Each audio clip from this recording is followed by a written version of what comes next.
Kangen atau sama kawan-kawan alumni 3 tahun, salam-salamnya nih bang. Botak, Parto, ayo mampir di base camp kita nih. Bang Kayaknya Botak, Bang Celduk Parto. nih ya, harusnya Celduk lebih aktif lagi buat nongkrong gabung di base camp nih. Ayo mampir yuk, kita sharing-sharing di sini juga. Dulu kita di Tatar tuh nggak ada istilah mundur sih bang. Jadi kalau kita mundur dikit mulai belakang udah balok aja. Mau di mana ya, jadi kalau ada mana bantai, nah, kita turun. Jadi ya dukanya sih lebih kayak gitu-gitu sih, jadi kita lebih kayak mau nggak mau udah.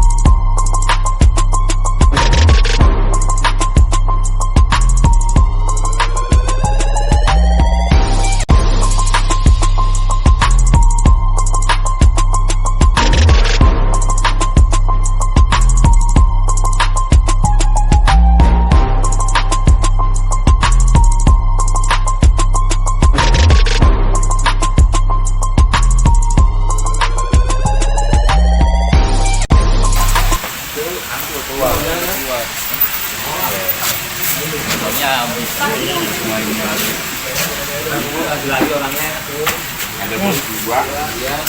Kos Ajis Yang merah no motor Bandot motor biru nah kuncinya hampir terus Ipan Ariel yang punya pengampuan Pangeran. yang punya konten yang banyak tatonya ekonomi juga lagi bagus-bagusnya kan. Iya. Maksudnya ada pemasukan tatanya lagi kencang Iya. gitu. Jadi ada kayak ini mau ikut acara atau mau ngerjain duit yang dapat duit gitu. Dulu sebelum ikut acara mungkin teman-teman di Nusantara sebagian ada yang tahu salam kenal dari Maroke sampai ini Oke nih, ujung timur ya, dari Indonesia Sabang nih, sampai salam. Maroke. Ya, Sabang sampai Bisa Maroke lah. dibilang saya dulu dipanggilnya anti pulang kalau di pengerjaan paling tenang. Itu 3 dimensi. 3 dimensi realistik semuanya paling dimensi. Tapi tetap harus fokus kan kalau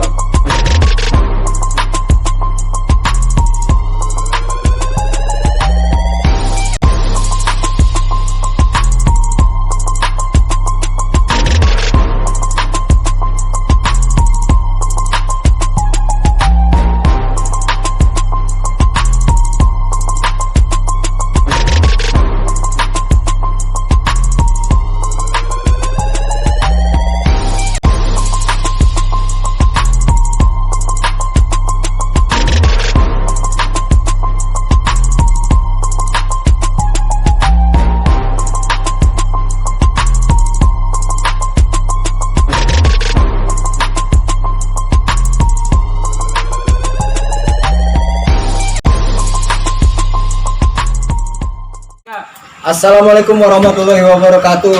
Kembali lagi kita di 3 CDY channel nih, bersama saya Bule. Kita kali ini kedatangan tamu nih dari alumni STM 3 Kedoya basis Ciledug dengan Bang siapa Bang? Frankie bang. Kabar gimana Bang? Baik. Alhamdulillah sehat Bang ya. Sehat bang. Abang alumni tahun berapa nih Bang di 3 Kedoya? 2001-2004. 2001 2004. Ya.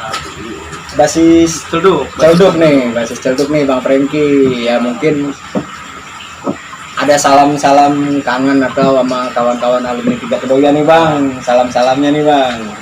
Botak, Parto, ayo mampir di base camp kita nih. Bang Kayaknya Botak, Bang Celduk Parto. nih ya, harusnya Celduk lebih aktif lagi buat nongkrong gabung di base camp nih. Ayo mampir yuk, kita sharing-sharing di sini juga. Ya gitu. Nah, ini awal masuk 3 Kedoya nih Bang. Abang tahu 3 Kedoya, STM 3 Kedoya nih dari mana nih Bang Frankie? Almarhum Beton dia, Beton Satin. Almarhum Beton ya, semoga husnul khotimah lah yang udah ditinggalkan ya kan. Ya semoga teman-teman juga yang istilahnya masih ada sehat selalu lah. Amin.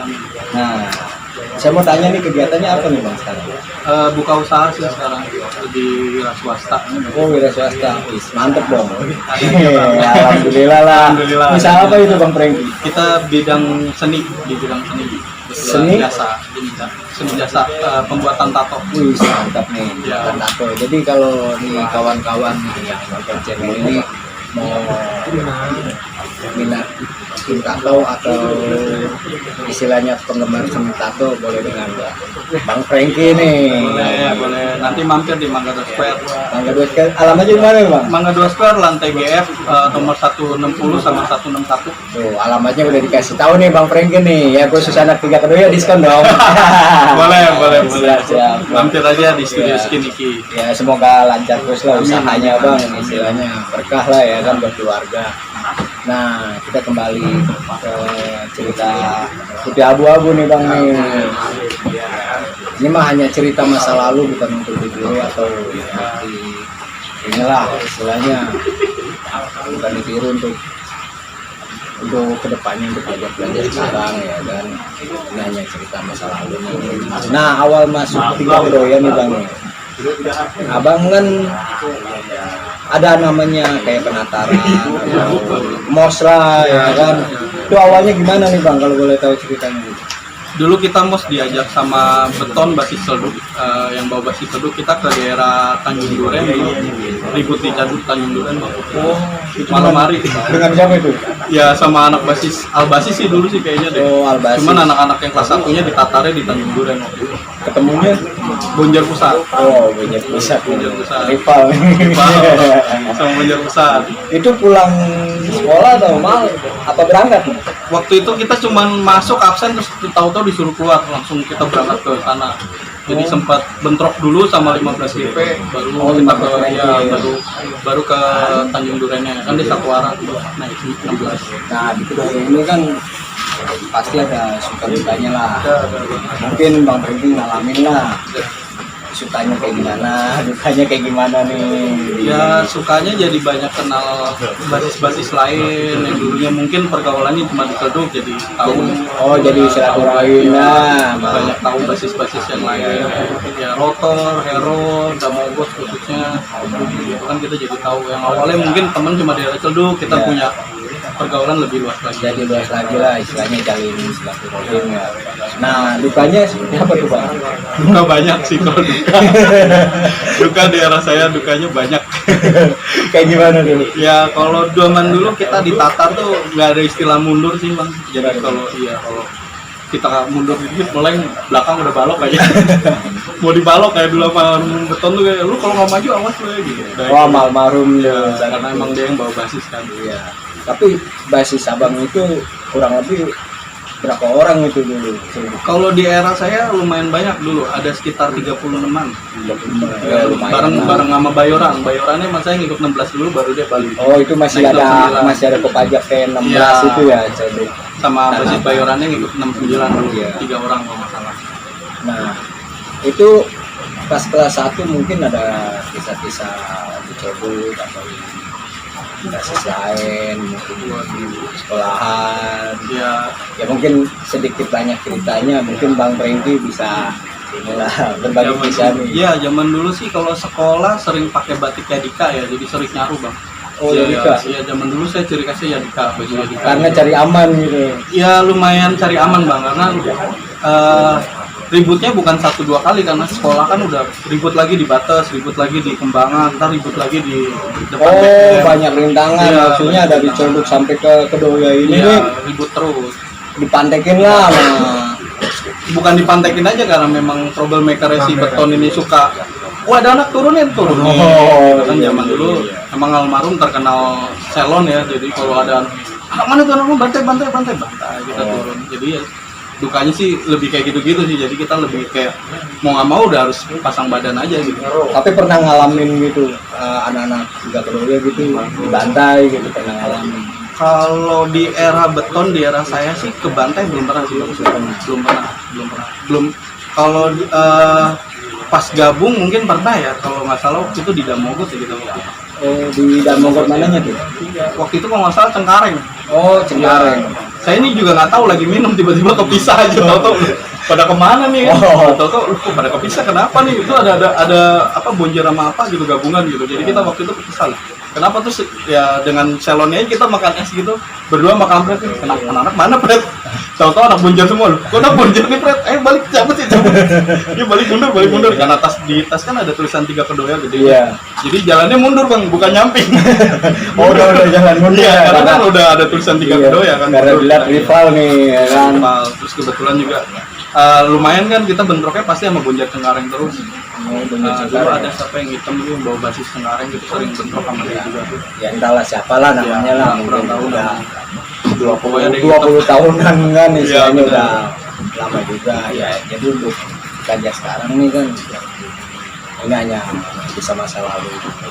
STM ya bukan untuk ditiru, istilahnya dilatih untuk zamannya sekarang lah. Kalau bisa kedepannya masa belajar sekarang ini lebih baik lagi lah, belajar lebih giat untuk masa depan yang lebih baik ya kan.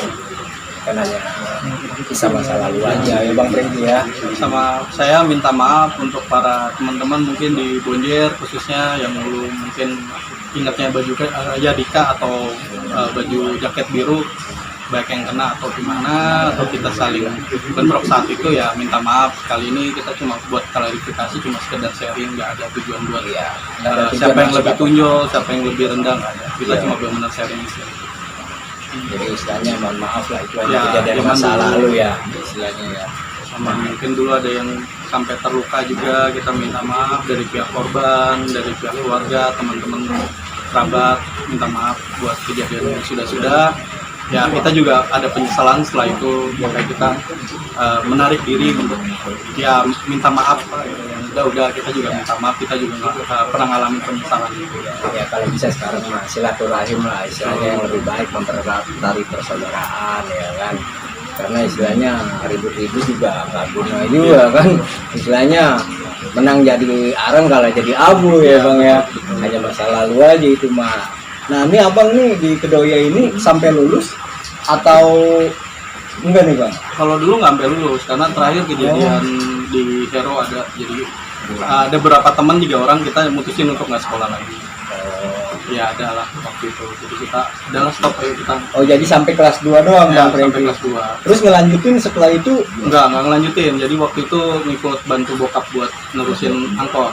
Oh terusin angkot. Ya, bokap punya angkot dulu. Maksudnya bantu-bantu Ya, nyetir juga. orang tua lah, nyetir gitu kan.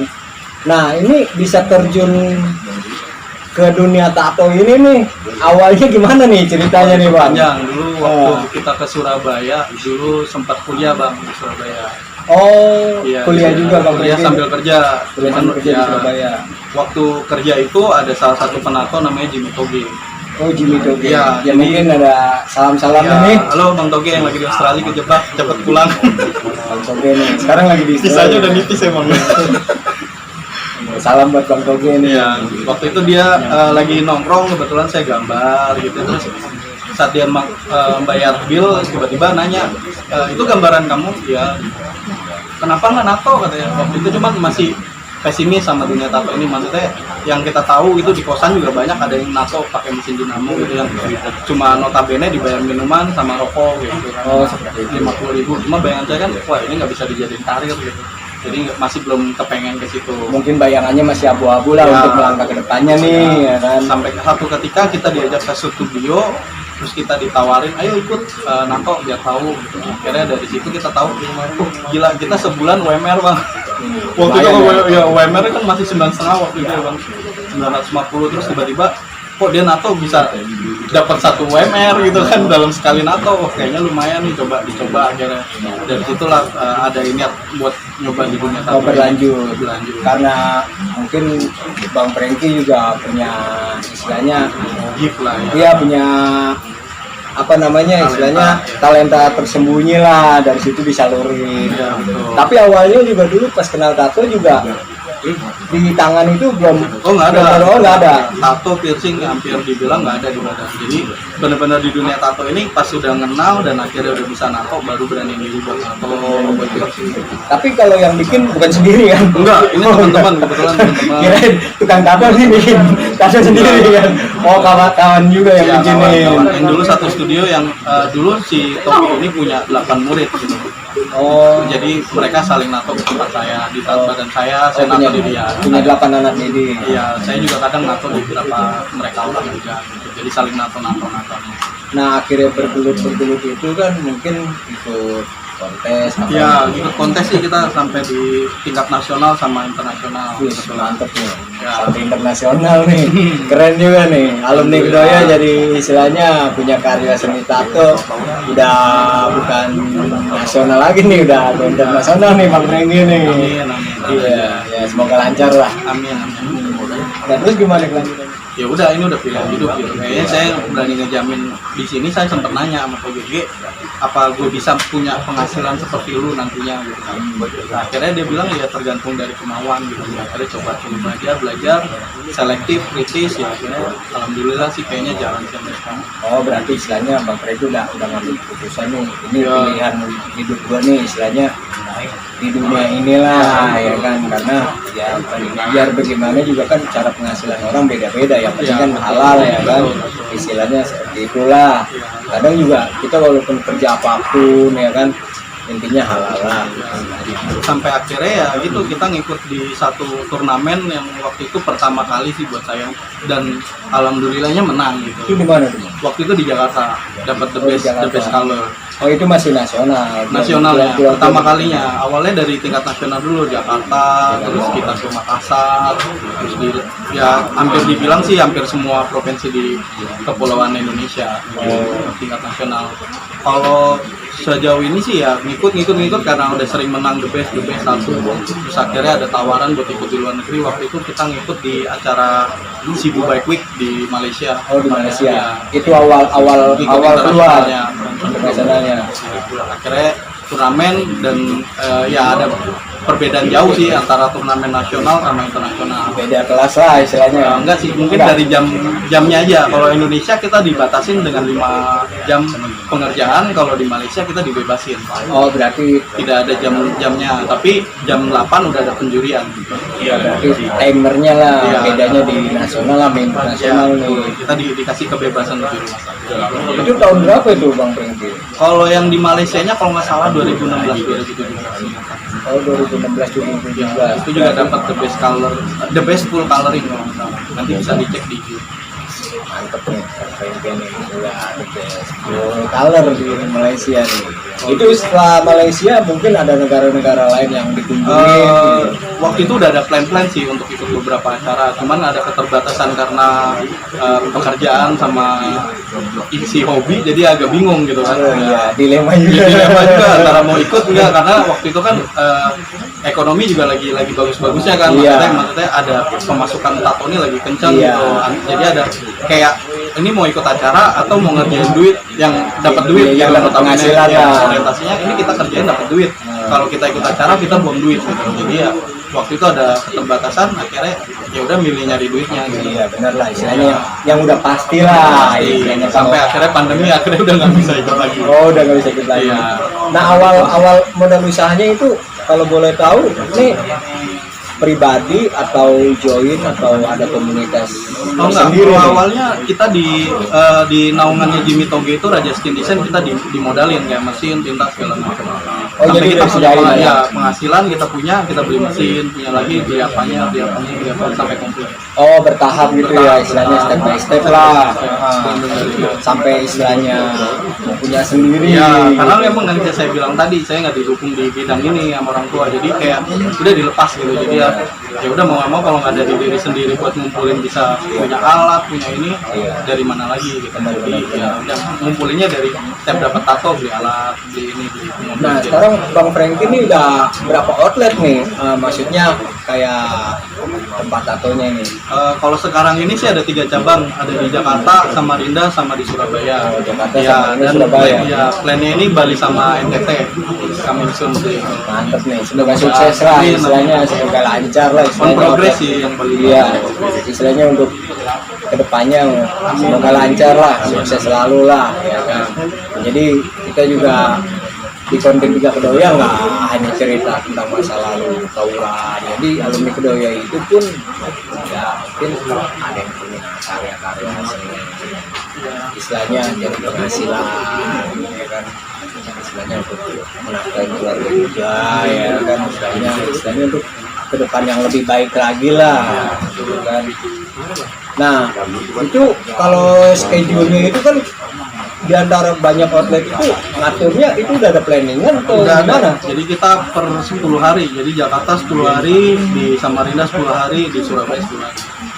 Nah kalau di Jakarta sendiri nih, mungkin nih anak-anak Kedoya nih kalau pengen main atau silaturahmi nih di Mangga 2 Square bang ya? Ya, di Mangga Square lantai GF nomor 160 sama 161. Nah itu ada Ya, siap-siap. santai ya bang.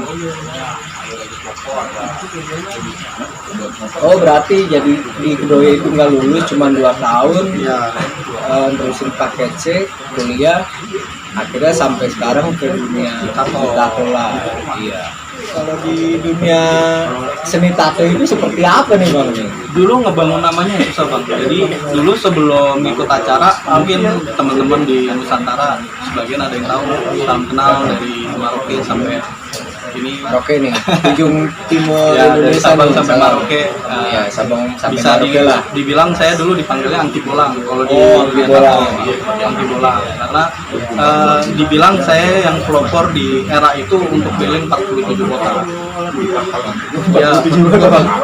Saya kota paling cuma beberapa doang Indonesia di lumayan, mana. Bang. Dulu ada keinginan kayak karena banyak film-film yang saya suka tuh kayak In the Wild kayak gitu-gitu, terus Insect kayak gitu, film-film yang menginspirasi saya kayaknya lu keliling sambil ngasilin duit terus lu nikmatin itu kayaknya enak gitu. Jadi waktu itu ya coba keliling dari itu dekat-dekat dulu, nggak langsung jauh gitu. Jadi daerah Jawa dulu awalnya, terus baru keliling. Waktu itu pertama kali berani keluar kita ke daerah Lampung, dari Lampung baru ke NTT, NTB dulu, NTB baru NTB, ya NTT, terus baru keliling lagi sampai ke Papua, di Ambon, Sulawesi sampai ke Kalimantan. Nah, inspirasi gambar itu nih kayak Bang Franky nih. Mungkin kan kalau gambar kan orang pasti nggak sama semua nih kayak Nggak. pembuat tato nih. Ya.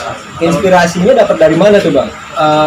Karena kita dituntut untuk kreatif ya, kalau di dunia seni tato nih yang sebenarnya bikin mahal tuh bukan karena perlengkapannya bang, tapi idenya. Jadi kita bikin ide sekreatif mungkin buat bikin karya yang berbeda dari orang lain. Jadi kadang ada beberapa klien yang bawa tato yang udah berbentuk gambar dari tato ke tato, kita arahin dari gambar aslinya dan akan ada perubahan dari gambar yang dia bawa, kita rubah total. Jadi biar nggak kesannya orang tuh datang dengan bayar mahal terus niru tato orang gitu. Jadi dia kayak punya prestis sendiri ya. Jadi Jiplak lah. iya, biar dia datang nanti kita bikinin yang beda, biar dia punya prestis sendiri. Iya, jadi penilaian dari istilahnya yang tim tato juga kan wih, Iya, beda dari yang lain lah. Kalau yang lain kan gambar ya udah tinggal niru lah ya kan. Nah, saya sempat nih kadang Bang Franky kan bikin siaran langsung gitu kayak di FB ya, di status nih ya kan, di status WA. Nah, saya lihat tuh gambar-gambarnya sekarang yang lagi apa istilahnya lagi ngetren tuh 3 dimensi nih. Iya. Itu seperti apa tuh Bang? Ya sama, prosesnya sama kayak tato yang lain sih. Jadi mungkin karena rasio natonya juga perlu butuh waktu yang lama juga sampai bisa ke titik itu gitu. Kita sebelumnya juga nggak mungkin sampai situ. Itu Jadi berapa hari kalau 3 dimensi? oh enggak, kalau itu kita pengerjaan tato paling untuk sebesar A4 itu paling cuma 5 jam. Oh 5 jam. 5 jam pengerjaan paling terlalu. Itu 3 dimensi. 3 dimensi realistik semuanya paling 5 jam. Paling Tapi tetap harus fokus kan kalau Iya. kalau lagi bikin kayak ya, tato gitu kan. kembali ke kliennya sih kuat nggak kuat ya bang. Kadang ada yang kuat, ada yang enggak gitu. Kadang Kalau ada dia yang- kuat sih bisa 5 jam, tapi kalau nggak kuat biasanya 2 kali.